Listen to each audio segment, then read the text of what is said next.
Welcome everyone to MLB Tonight. 30 clubs, 30 camps, and we're fired up to be in Peoria, Arizona.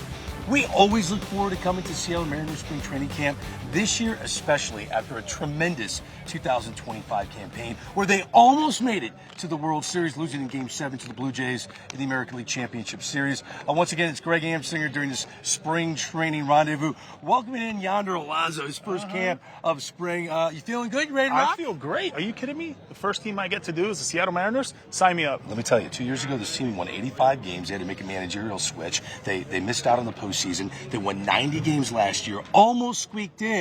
But was this a flash in the pan, Yonder, or do you think that this success, this postseason success, is sustainable in Seattle? This is the beginning of postseason success. And the reason I say that is because when you look at this roster, you look at this pitching staff that they have, is really good, one of the best in the American League. Then you got Munoz in the back end. Now this roster, this offensive roster is really good. I think they got better. Look, I know no Genio Suarez, no Polanco, but they get Brandon Donovan. I think this makes their lineup that much better.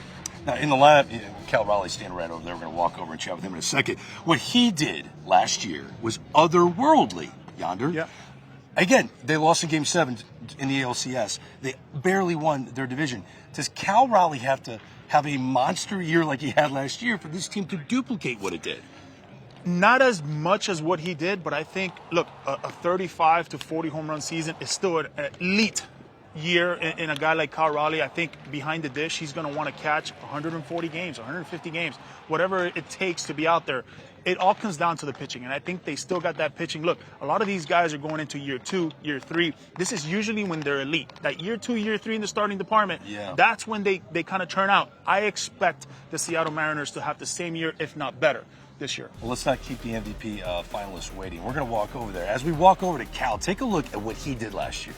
A historic performance. We've already talked about the fact he broke Mantle's record, switch hitting homers in a single season. Sal Perez's record, single season homer for a catcher. Incredible what he was able to do. 60 homers, 125 RBIs, a season for the ages. And we are honored to be joined by the big dumper himself, Cal Raleigh. Cal, I'm going to ask you the question I'm sure you've been asked a million times. I got to get out of the way. How in the world do you attempt to follow up a season like that? I don't think you set out a goal to, do all those crazy things again. I think you take it day by day, pitch by pitch. It's very cliche, but it's the truth. It's what got me to where I ended up at last year. And, I took it just one day at a time, one pitch at a time, try to win a baseball game, try to just help the team out as much as I could.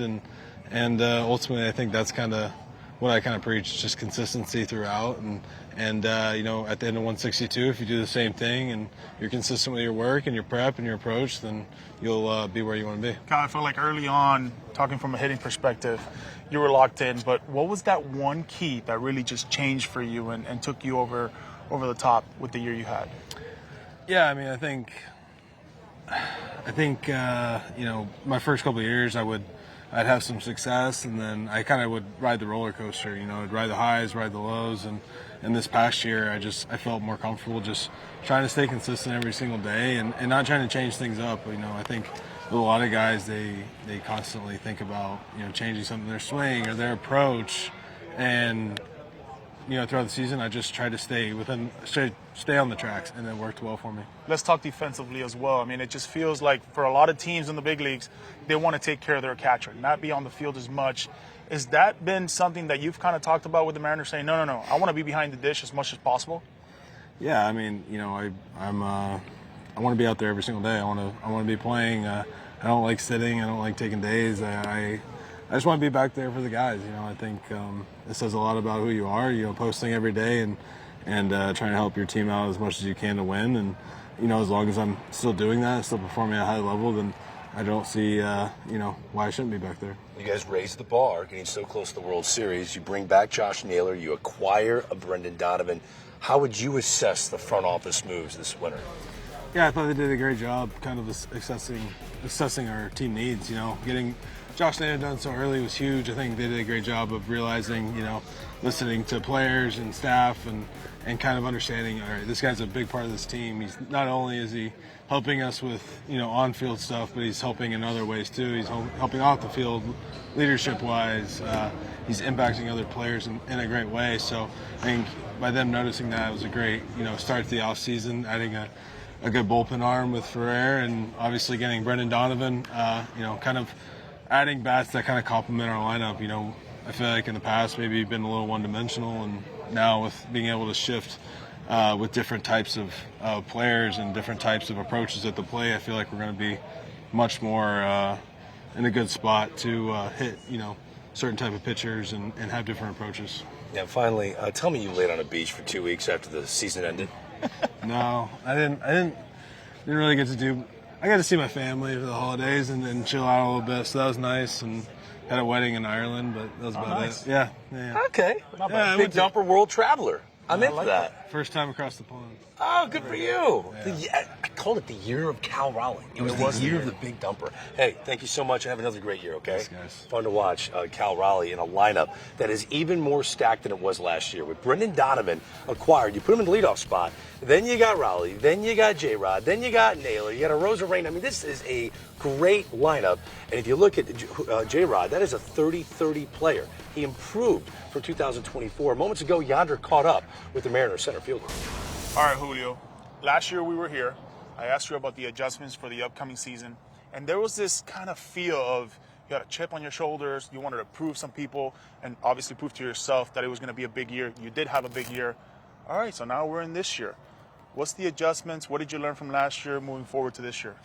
I just felt like last year I learned a lot about myself, you know, as a player, as a person, and I feel like, you know, last year, let's say, I kind of had that chip on my shoulder, and like this year it's kind of more about just being myself and just step on the field, being myself, staying true to who I am, the way I play, the way I learn how to play the game, and just kind of bring that to the field every single day. It feels, I guess this is just from me, that the biggest target that the American League has is through Seattle. I think everybody's going to bring it. Do you guys welcome that? Are you guys looking forward to it? 100%. I feel like this whole team is like full of competitors, and you know we know what you know people is going to be expecting from us. We're ready to compete and to bring it against anybody. Honestly. Is this the best lineup you guys have ever been with? I mean, when I look at it, 1 through 9, it just looks like you guys can put some crooked numbers out there. Definitely against anybody. I feel like that's just kind of, you know, how we were last year, and I feel like this year too, like we were going to be really dangerous. And I think we can compete against anybody. You know, we got really good pitching. We take care of the ball, and when it comes to hitting, we can definitely do damage.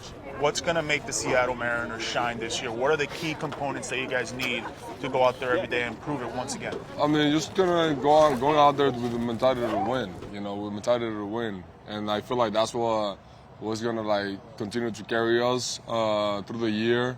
Kind of, you know, take a mentality, just going out there and just compete against somebody who's on the other side, and I think that's gonna really carry us and staying together throughout the whole year. I feel like picking each other up.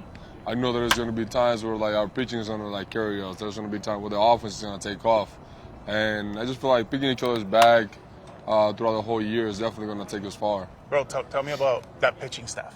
I mean, how much fun is it when you're in center field and you're going out there in the first inning and saying, oh, okay, we got Wu, we got Logan Gilbert. I mean, like, how much fun is that? I mean, it's huge because every day they give us a chance. You know, they give us a chance to win, and you know, you can trust those guys. At least for me, I see these guys working every single day.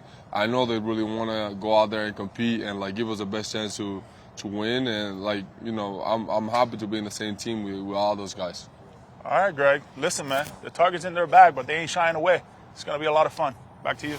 Yonder, thanks. On these shows, we want to get interactive with our audience, and I know all of you are still buzzing about the season Cal Raleigh had. So we want to know from you, how many homers will the Big Dumper hit in 2026? Fewer than 40, 40 to 49, 50 to 59, or 60 plus? Results a little later in the show.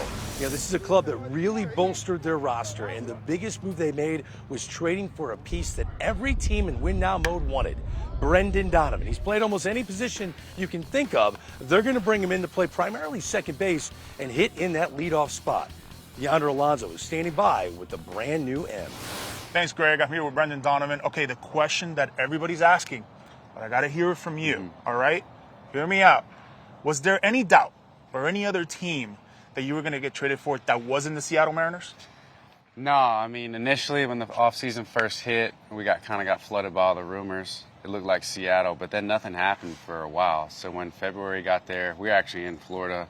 We didn't know what to expect, and then it happens fast. I'm sure you understand. Oh, yeah. Tell me about this team, though. When you did get traded, first call, obviously talking to the boys. How excited are you to be here? Yeah, I mean, they welcomed me and my family so well and so early on. And I talked to a lot of the guys. They reached out immediately. Staff reached out. It was like super cool. Like the minute I got traded, I felt like I was being given a big hug from afar. So it was cool. And then I got here. I tried to get here early, and it was really cool. I was a little nervous coming in. Obviously, I've only ever been with one organization, but walking in, man, the adjustment's been really cool. Yeah, what do you like to hit? Is it leadoff? Is it maybe back end of the lineup, or is it second? Where do you like to fit in? Yeah, man, I was looking at this lineup, too. They got me in the leadoff spot. I'm looking at it as like Julio, Cal, Naylor. Everyone behind me. They were like, oh, my goodness. Got all the protection in the world. Do you have, 4 or 5 gloves? You've been all over the diamond. What is it for you? What's your favorite position? Yeah, so, I mean, I've been at second the last few years, but I don't really care. I just kind of want to be in the lineup. I always say I'm most comfortable at the spot I've been getting the most reps. So lately we've been working Perry Hill-Bone's been working me at third, and, man, he's one of the best infield minds in the world, so it's been awesome. Greg, look, his whole career he's been all over the diamond, but I really wonder where he's going to play this year. Yonder, thanks. We're being told here at camp it's going to be primarily second base for Brendan Donovan. Manager interviews are presented by Sage, the official finance software partner of Major League Baseball. Team that came so close to punching their ticket to the Fall Classic in 2025. One of the major reasons why they had such a terrific season. A guy that finished 5th in the American League Cy Young race, Brian Wu, who joins me now. Brian, was last year a dream for you? 15-game winner, sub-3 ERA, all-star appearance. How do you put it into words? Yeah, I mean, exciting. Learned a lot, obviously, but came up short of our ultimate goal, and that's, you can have all the great, individual accolades that you want, but as a team, that's what you're really after. I didn't watch, Game 7 was the only game that I watched.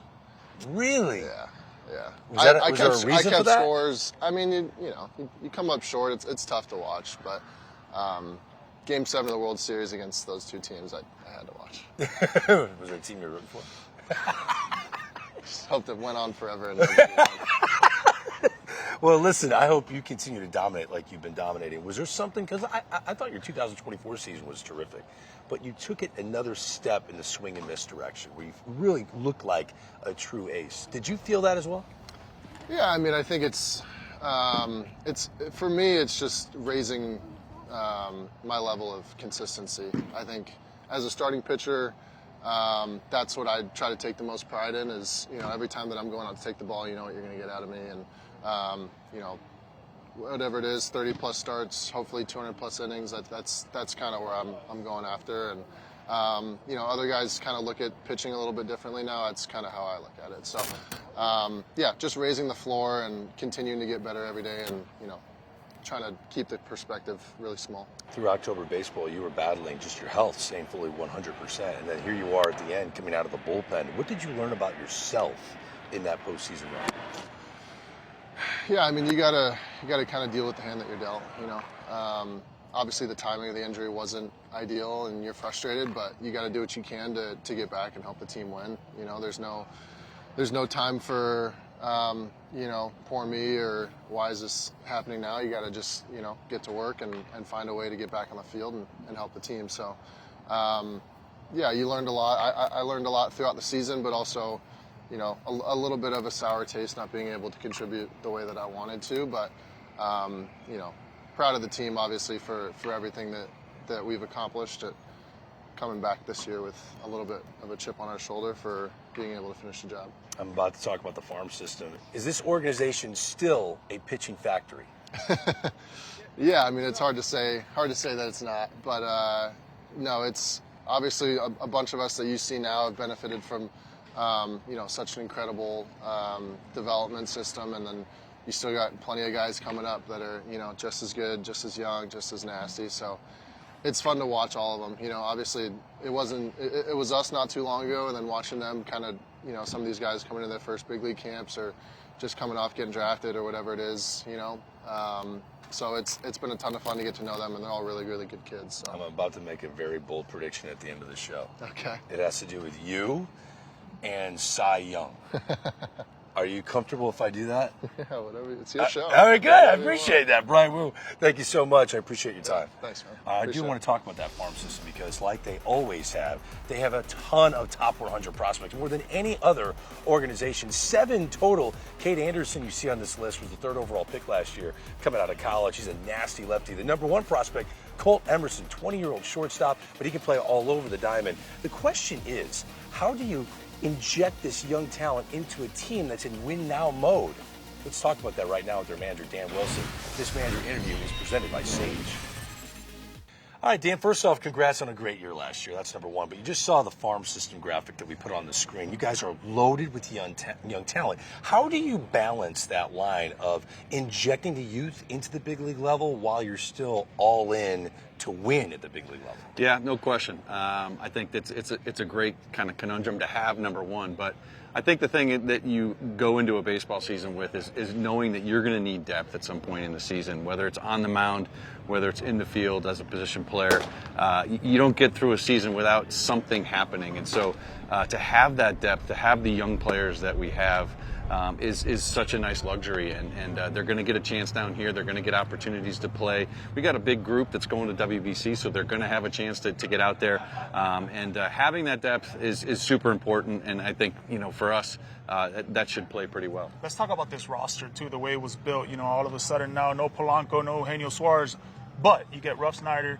You get a guy like Brandon Donovan. Now all of a sudden, this roster offensively, it just feels like you can go combat against anybody that's on the mound. Yeah, no doubt. Losing Polo was a big blow, definitely, but being able to pick up Ruff Snyder, being able to pick up Brendan Donovan has been huge for us, and these guys are professional hitters. They know how to hit, and I thought Jerry and Justin did such a great job of putting this roster back together, and we've got such a good core, and when you start adding those pieces, it's really exciting as you get down here and get ready for spring training to see the pieces start coming together and the season starting to work. You do media every day, twice a day. Obviously, you're always answering questions throughout the year. But what's that one question that they don't talk to you about or ask you about with this team? Well, I mean, I think the thing that really pulled us together last year was this group that's in the clubhouse and how they loved each other, how they played so well with each other, the leadership that's developing in there, and this group really has grown together over the years. And with some of the additions, like we talked about, Russ Snyder, the veteran leadership, getting Naylor at the end of the year last year, more leadership, more intensity, and some of the guys that have been here taking steps forward in that leadership. Those are the things that you can't put a finger on necessarily, but those are the things that are happening in there, and it'll take us a long way. You learn a lot when you're in a pressure cooker situation like October baseball. What did you learn about Brian Wu? The fact that he wasn't 100%, gutted it out, was coming out of the bullpen. He's become a star in this game. Yeah, it really has. What an incredible season all around for Brian. Had that injury late, kind of a inconvenient timing, but battled back. He wanted to be part of the postseason, and then got into the postseason and just continued where he left off. And there's an incredible competitor in there, inside the heart, and that's what we saw come alive in the postseason. And again, one of those guys in the clubhouse that has really stepped up and become a leader, and you gotta love to see that. Before we let you go, you walked up to Cal Raleigh first day of camp. You're like, I can pencil you in for 60 bombs again, right? Is that how it went down? Something like that. Dan, best of luck this year, okay? I appreciate it. Thanks, guys. Before we say goodbye, let's give you the results of our social media question. How many home runs is Cal Raleigh going to hit? Well, 51% of you think he's going to hit 40 to 49. Only 8% of you think he's going to go 60 or more. Come on. You're not believing the big dumper. I'm not going there either, but I think he's going to hit 52. Ooh, he's going to have a month. It's one of my bold predictions. I got this team winning 98 games going to the World Series. Brian Wu's your AL Cy Young. And yes, Cal Raleigh's going to win the AL MVP. It is going to be a banner year in Seattle. Okay. I got this Mariners team winning between 90 to 94 games. I think they get into the postseason. I think they win the division. Okay. And then I got Julio Rodríguez with his best career yet. I think he's going to go 40-40. I know last year was a 30-30 season. Yeah. But he takes another step. And that's the reason that the Seattle Mariners are going to the postseason, and they're going to go big in the postseason. Give me the home run total that you have for Cal Raleigh. I got anywhere between 40 Anywhere to 45. between, come on, it's a 40 bold to prediction. 45. All right. I mean, that's still an elite year. I've got everybody winning awards in Seattle. I'm all in. I'm very bold for Yonder Alonso. My name is Greg Amsinger. Thank you so much for watching MLB Tonight. 30 clubs, 30 camps from Peoria. We're expecting big things for the M's.